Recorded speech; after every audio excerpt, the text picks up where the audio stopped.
और आइए तमाम खबर विस्तार से देखते हैं, जहां सबसे पहले आपको बताने वाले हैं हाथरस हत्याकांड के मामले में आज न्यायिक आयोग के सामने बाबा साकार हरि की पेशी हुई है। बेहद महत्वपूर्ण ये पेशी, क्योंकि साकार हरि बीजेपी विधायक बाबूराम पासवान के साथ उनकी गाड़ी जो फॉर्च्यूनर गाड़ी थी उसमें बैठकर पहुंचे हैं। बाबा साकार हरि बात बताई है कि घटना के 2 जुलाई से पहले 1 जुलाई को जो धमकी दी गई, कहा गया कि अगर मुझे अध्यक्ष नहीं बनाया गया तो हम इस पर कार्यक्रम नहीं होने देंगे, मुश्किल में पड़ जाओगे, नहीं कर पाओगे कार्यक्रम। राजेश यादव फौजी जो मुगलगढ़ी गांव के ही हैं, उन्होंने कहा था, धमकी दी थी और इस बात को हमने ऑनरेबल कोर्ट में भी रखा है और उन्होंने इस बात पर सीरियसली करके काम किया है। उसमें एक एक्यूज्ड उपेंद्र यादव है, वो घटनास्थल पर था भी नहीं, शिकवाबाद था, वो भी चार्जशीट में बात आई है। गिरफ्तार है? गिरफ्तार नहीं है अभी। अभी इस घटना को लेकर जो एफआईआर हुई थी उस पर कार्रवाई हो रही है। जो घटना को लेकर एफआईआर, अब उनके खिलाफ जो एक्शन का काम करने का है वो पुलिस का है, पुलिस करेगी, माननीय अदालत करेगी और हमें पूरा भरोसा है और कि हमें न्याय मिलेगा। Access to justice for all, जो न्याय मिलना चाहिए, जो डॉक्टर भीमराव अंबेडकर जी का सपना भारत का संविधान है, उसे माननीय केंद्र सरकार और डबल इंजन की सरकार कर रही है। आपने जो आरोप लगाया है, आपके आरोपों को क्या गंभीरता से पुलिस प्रशासन नहीं ले रहा है? क्यों नहीं लिया जाएगा? मरने वाले कौन? हमारे मरने वाले हमारे मरने का आरोप लगा हम पर। हमने दरी बिछाई, कालीन बिछाई, प्याऊ लगाया, माइक की व्यवस्था की, मंच की व्यवस्था की, हमारे लोग थे और हमें ही अपने लोगों को जिन गाड़ियों और बसों में हम उन्हें लाए थे नारायण साकार हरि जी के दर्शन और मानव मंगल मिलन सद्भावना समागम के लिए, उन्हीं को हमें उन्हीं अपनी गाड़ियों में लाश के रूप में ले जाना पड़ा। वो कौन लोग थे? वो किनकी साजिश थी? वो किनका षड्यंत्र था? वो कौन किस पार्टी के थे और किस तरह के लोग थे? इसकी साजिश की जांच होनी चाहिए। इस बात को माननीय नारायण साकार हरि जी ने भी आयोग के सामने पूरी तरह से विस्तार से बताया कि किसी तरह से जो दोषी हैं उनके खिलाफ कठोर से कठोर कार्रवाई हो। हम ही तो लोग थे, देव प्रकाश मधुकर और महिला पुरुष सब लोग व्यवस्थाओं में थे, हम लोग आयोजन में थे, हमने किया है और हमें उत्तर प्रदेश की माननीय डबल इंजन की सरकार से हमें भरोसा है। उत्तर प्रदेश पुलिस पर पहले दिन से लेकर आज तक आप साजिश की बात पर अड़े हुए हैं। आपको यह है कि साजिश ही हुई, साजिश ही हुई। ये पॉलिटिकल साजिश है क्या? पॉलिटिकल भी हो सकती है, व्यक्तिगत भी हो सकती है, धार्मिक भी हो सकती है। कोई सेवादारों में कोई फूट नहीं है, सारे सेवादार एक हैं और एकता के साथ सारे सेवादार कार्य कर। हमने पूरी लिस्ट दी हुई है, वो उस पर माने साजिश का शक है, बाई नेम हमने दिया हुआ है, पूरा सबूत के साथ दिया हुआ है। उनके हमने सीसीटीवी फुटेज दिए हुए हैं। मैं किसी पार्टी को डिस्क्लोज नहीं कर रहा हूं, हमारी, क्योंकि नारायण साकार हरि जी ने कभी नोट और वोट की अपील नहीं की, इसलिए हमें किसी पार्टी की बात नहीं है, लेकिन कोई ना कोई तो था जिसने ऐसी साजिश रची और हमारे 21 नाम ले रहे हैं, जिस राजेश यादव का नाम ले रहे हैं उसके खिलाफ पुलिस ने चार्जशीट नहीं लगाई अभी। चार्जशीट इसमें उनके खिलाफ अलग प्रोसीजर होगा। ये तो हमारे लोगों के खिलाफ 90 दिन हो गए थे, तो इसमें आनी थी, अभी जांच चल रही है।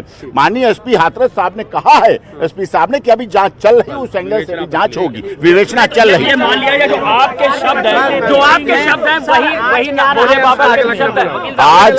आज वही भोले बाबा के भी वही शब्द है जो आप बोल रहे हैं। देखिए, तो नहीं होगा कि भोले बाबा से बातचीत तो वो कुछ इतर बोले, आप कुछ अलग बोल रहे हो। देखिए, जो वो तो घटना में थे नहीं, वहाँ ना उन्होंने देखा, और अगर वो होते तो ऐसी घटना भी नहीं होती, लेकिन घटना दुखद थी और जिसका सही व्यवस्थाएं हुई। पहली हमारी व्यवस्था थी सारी लाशों की व्यवस्था हो, दूसरी व्यवस्था थी इंजर्ड की व्यवस्था हो, उनका इलाज हो, ये सब कुछ किया गया। आपके शब्द वही हैं जो भोले बाबा के, ये मान लिया जाए।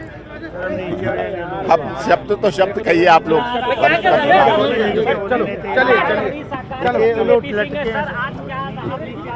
जानकारी देंगे इस खबर पर, हमारे साथ हमारे सहयोगी जुड़ गए हैं। ऋषभ मणि, हम साकार हरि के वकील को भी सुन रहे थे, उनकी बातें समझ से थोड़ी सी परे हैं। वो ये कह रहे हैं कि साजिश हुई है, यहाँ पर न्याय मिलना चाहिए, हमारा कार्यक्रम था, हमारे लोग आए थे, ट्रक में रखकर उनको लेकर आए थे, जो घटना हुई वो दुखद रही क्योंकि हमारे अपने लोग चले गए। लेकिन वो दूसरी तरफ न्याय मिलने की बात भी कर रहे हैं, जांच होनी चाहिए ये भी बात कर रहे हैं। उनकी बातें समझना थोड़ा मुश्किल है, क्योंकि आप इस समय ग्राउंड जीरो पर मौजूद हैं, तो आप अच्छे से समझा सकते हैं एक तो कोर्ट रूम में क्या कुछ हुआ है और बाबा साकार हरि के वकील की बातों को कैसे समझें?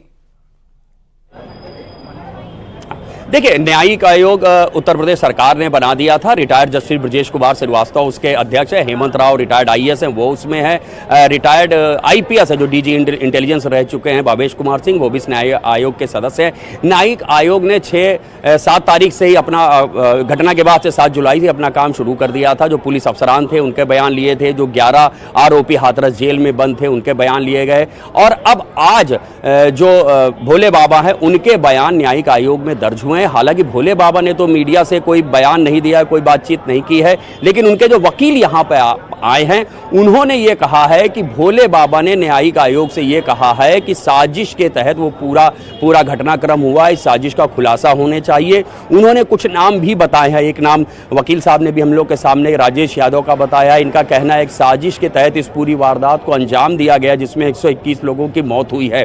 चूंकि इन्वेस्टिगेशन अभी भी इसकी जारी है, हाथरस के एसपी से जो हमारी भी बात हुई है उनका ये कहना है कि हमने चार्जशीट दाखिल कर दी है, पार्ट चार्जशीट दाखिल कर दी है, उसकी भी इन्वेस्टिगेशन अभी भी प्रचलित है। हमें जैसे भी आगे के कुछ सबूत मिलेंगे उसी के मुताबिक सप्लीमेंट्री चार्जशीट भी इसमें दाखिल हो सकती है, चूंकि इन्वेस्टिगेशन अभी भी चल रही है। लेकिन आज जो वकील हैं भोले बाबा के, वो उसी ओर इशारा कर रहे हैं जैसा वो पहले दिन से कह रहे थे कि ये भोले बाबा को बदनाम करने की साजिश है, सनातन धर्म को बदनाम करने की साजिश है। तो कोई तथ्यात्मक बात तो वो अभी नहीं कह पाए हैं, लेकिन उन्होंने ये जरूर कहा है कि कुछ नाम और कुछ सीसीटीवी फुटेज उन्होंने जुडिशियल कमीशन के सामने सवालों में रखे उलझे हैं, हुए भी नजर जिनके आए ऊपर मणि, क्योंकि उन्होंने कहा कि हमारा ही प्रोग्राम था, हमारा कार्यक्रम था, हमारे लाए हुए लोग थे, हमारे लोगों की जान गई, लेकिन बाबा साकार हरि में इसमें बिल्कुल भी कसूरवार नहीं है, क्योंकि घटना जिस समय हुई वो वहां पर मौके पर मौजूद ही नहीं थे और न्याय मिलने की वो बात कर रहे हैं। जल्दी से इसके ऊपर जवाब दें।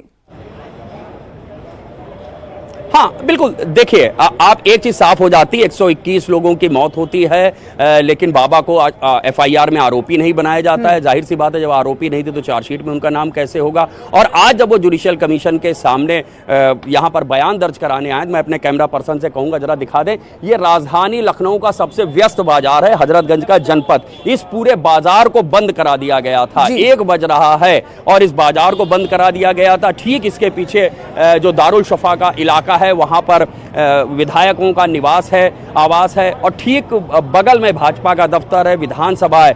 पूरे इलाके में इतनी फोर्स लगा दी गई है, पूरे इलाके को छावनी में तब्दील कर दिया गया है।